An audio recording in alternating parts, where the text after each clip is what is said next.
Akhirnya diikat badannya Habib Abdullah bin Muhsin Alatas dengan rantai yang sangat seram. Tahu sendiri orang Belanda kalau nyiksa. Dan subhanallahnya, semua ikatan rantai tersebut nggak ada yang bisa mengikat Sayyidina Habib Abdullah bin Muhsin Alatas. Yang namanya kualat sama habaib yang wali, sehingga menyebabkan penyakit virus, sehingga membuat pusing kepala, mual-mual, sakit. Akhirnya semua penjaga sama ketuanya sakit. Baru pertama kali ini mendengar ada cerita sejarah seperti ini yang berhubungan dengan pemerintahan Belanda. Gak ada itu, gak pernah dibukukan cerita-cerita seperti ini, teman-teman ya. Coba cek ya pelaku-pelaku sejarah, para pahlawan-pahlawan kita, teman-teman ya, yang namanya populer, yang memang sudah disematkan oleh negara kita ini, mereka sebagai pahlawan, teman-teman, yang punya jasa ya untuk kemerdekaan negeri ini, teman-teman. Nggak pernah ada cerita-cerita yang sebegini luar biasa hebatnya, teman-teman ya. Assalamualaikum warahmatullahi wabarakatuh. Kembali lagi di channel Nasrul Sunnah. Kembali teman-teman, kita akan sama-sama simak satu video dari oknum habaib, dan ini berkaitan dengan sejarah ya. Saya katakan sejarah karena ceritanya di sini ada hubungannya dengan pemerintahan Belanda.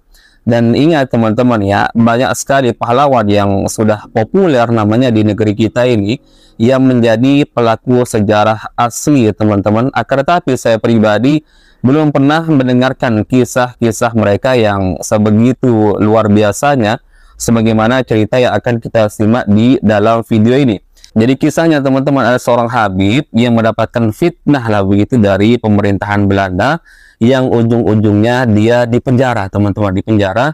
Kemudian ya, ketika diikat, katanya habib ini diikat dengan rantai yang begitu besar oleh pasukan-pasukan Belanda, kemudian digembok lagi, teman-teman ya, dikunci lagi rantainya tersebut. Akan tetapi dengan karomahnya yang luar biasa habib ini, rantai tersebut selalu terlepas ya, diikat lagi, terlepas lagi, diikat lagi, terlepas lagi. Akhirnya ujung-ujungnya habib tersebut dilepaskan, teman-teman. Namun selepas itu katanya muncul virus atau penyakit ya, semacam wabah begitu, yang mengenai ya pasukan Belanda tersebut beserta ketuanya. Ya, semuanya pusing-pusing ya. Sudah mencari obat ke sana ke sini, teman-teman, nggak sembuh-sembuh. Akhirnya berinisiatif mungkin ya pasukan Belanda tersebut atau ketuanya, teman-teman, mencari ya obat dari habib ini.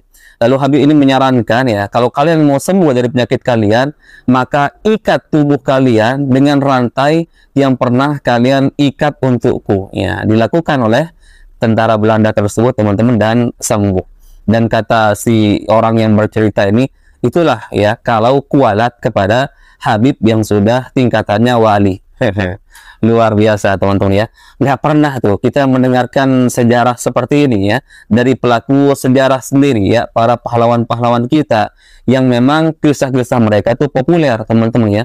Ini cerita-cerita seperti ini muncul hanya dari oknum-oknum habaib ini. Nanti kalian bisa cek, teman-teman ya, cerita ini benar atau tidak pernah terjadi di masa pemerintahan Belanda atau mungkin penjajahan Belanda, teman-teman. Baik, kita simak dulu videonya. Maka Sayyidina Habib Abdullah bin Muhsin Alatas adalah salah seorang habib yang lahir di Hadramaut, kemudian hijrah ke India dan wafat di Bogor sehingga dikenal sebagai Habib Empang Bogor. Beliau ini banyak karomahnya dan jelas disebutkan di dalam kitab-kitab karangannya daripada murid-muridnya, bahwasanya salah satu kisahnya yang ma'ruf, yang sangat dikenal pada zaman beliau pernah difitnah oleh pemerintahan Belanda, sehingga lambat laun akhirnya masuk penjara. Al-Habib Abdullah bin Muhsin Alatas masuk penjara. Sesampainya di dalam penjara, banyak yang ziarah, sehingga pemerintahan daripada Belanda ini kewalahan. Sampai akhirnya diambil Sayyidina Al-Habib Abdullah bin Muhsin Alatas, diikat pakai rantai sama ketuanya. Akhirnya sebelum kejadian itu ketuanya dipinta oleh segerombolan orang yang memang penjaga di situ untuk membebaskan Habib Abdullah bin Muhsin Alatas. Ya, kenapa? Karena Habib Empang ini diziarahin terus, akhirnya penjaranya jadi majelis taklim. Stop dulu sebentar, teman-teman, sebentar kita lanjutkan. Dari video ini saya kok agak janggal ya. Jadi Habib ini katanya di dalam penjara terus diziarah ya, dikunjungi mungkin oleh murid-muridnya ya, keluarganya atau para pencintanya teman-teman, sehingga ya kewalahan katanya pemerintahan Belanda kala itu, bahkan di dalam penjara ini seolah-olah menjadi majelis taklim. Pertanyaannya teman-teman ya, mungkinkah kira-kira pemerintahan Belanda kala itu mengizinkan ya sebegitu banyaknya para pengunjung nggak habis-habis teman-teman? Mungkin nggak kira-kira seperti itu ya? Dari sini kok saya merasa aneh teman-teman nih. Ini bisa-bisa diusir kalian oleh pemerintahan Belanda kala itu kalau memang ceritanya seperti ini teman-teman ya. Kok bego banget tuh pemerintahan Belanda teman-teman ya, membiarkan sebegitu banyak orang datang ya. Betulnya kan Habibnya, tokohnya sendiri di penjara. Itu artinya pemerintahan Belanda kala itu nggak takut ya. Nah apalagi para peziarah, orang-orang yang berkunjung ya. Bisa saja kan atau gampang sekali mungkin akan diusir oleh pasukan-pasukan Belanda kala itu. Tapi ya itulah ceritanya teman-teman ya. Kita lanjut simak dulu. Sumpek dia di penjaranya, dia bukannya jadi apa, karena jadi pendakwah. Susah, dipenjarain salah, nggak dipenjarain lebih salah, bingung. Akhirnya bebasin aja. Pas dibebasin kata Habib Abdullah bin Muhsin Al-Attas, saya nggak mau bebas, saya betah di sini. Makin sumpek penjaganya tadi, ketuanya pun makin sumpek. Akhirnya apa? Akhirnya diikat badannya Habib Abdullah bin Muhsin Al-Attas dengan rantai yang sangat seram. Saya tahu sendiri orang Belanda kalau nyiksa. Dan subhanallahnya, semua ikatan rantai tersebut nggak ada yang bisa mengikat Sayyidina Habib Abdullah bin Muhsin Al-Attas. Nggak ada yang bisa. Diikat pun pakai apa? Pakai kunci, kelepas lagi. Akhirnya bingung. Bingung, akhirnya udah dilepasin Habib Abdullah Muhsin Al-Attas.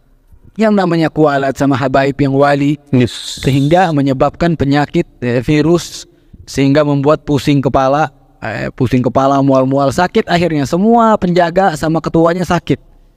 Minta dokter, datengin dokter segala macam, nggak ada yang mampu menyembuhkan penyakit mereka. Sehingga akhirnya mau nggak mau mereka mendatangi siapa? Mendatangi Al-Habib Abdullah bin Muhsin Al-Attas. Wahai Habib, gimana ini kita sekarang ini?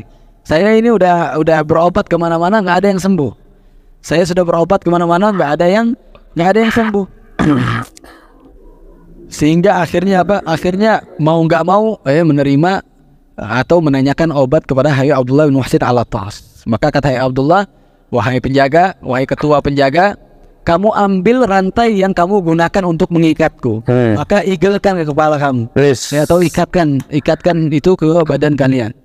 Maka setelah dilakukan, karena nggak ada pilihan lagi, udah ke orang pinter nggak bisa, udah ke dokter, kata dokter juga ini udah ngasih obat semaksimal mungkin, nggak sembuh. Akhirnya apa? Akhirnya langsung diikatkan tadi rantainya itu yang bekas daripada tubuh mulia Al-Habib Abdullah bin Muhsin Al-Attas, maka seketika sembuh. Ini kan biasa kita katakan pelaku sejarah lah begitu. Harusnya kan cerita ini populer di negeri kita ini. Harusnya terkenal teman-teman. Kalau pernah terjadi seperti ini di masa pemerintahan Belanda. Tapi kok nggak pernah kita dengar teman-teman. Seumur-umur ya. Saya yang sekarang umur sudah 42 tahun teman-teman. Baru pertama kali ini mendengar ada cerita sejarah seperti ini. Yang berhubungan dengan pemerintahan Belanda. Ya. Nggak ada itu. Nggak pernah dibukukan cerita-cerita seperti ini teman-teman ya. Coba cek ya pelaku-pelaku sejarah, para pahlawan-pahlawan kita teman-teman ya, yang namanya populer, yang memang sudah disematkan oleh negara kita ini, mereka sebagai pahlawan teman-teman, yang punya jasa ya untuk kemerdekaan negeri ini teman-teman. Nggak pernah ada cerita-cerita yang sebegini luar biasa hebatnya teman-teman ya. Katanya para peziarah, para pengunjung selalu berdatangan ya. Nggak ada henti-hentinya. Akhirnya di dalam penjara katanya menjadi majelis taklim ya. Ya kecuali para penghuni penjara teman-teman yang ikut misalkan ya, ikut ngaji misalkan dengan Habib tersebut yang di penjara tersebut ya bisa jadi. Tapi ini kok bisa ya, begitu banyaknya para pengunjung kok dibiarkan oleh pemerintahan Belanda kala itu. Kok nggak diusir misalkan begitu kan, secara logikanya kan begitu. Apa mungkin ya para pengunjung ini dibiarkan terus ya berbondong-bondong, semakin banyak, ratusan, ribuan teman-teman, kok nggak dihentikan oleh tentara-tentara Belanda kala itu. Dan seolah-olah dinarasikan ya, itulah sebabnya maka tentara Belanda menjadi seolah-olah putus asa dan akhirnya dibebaskan. Ini kan aneh sekali ceritanya teman-teman ya.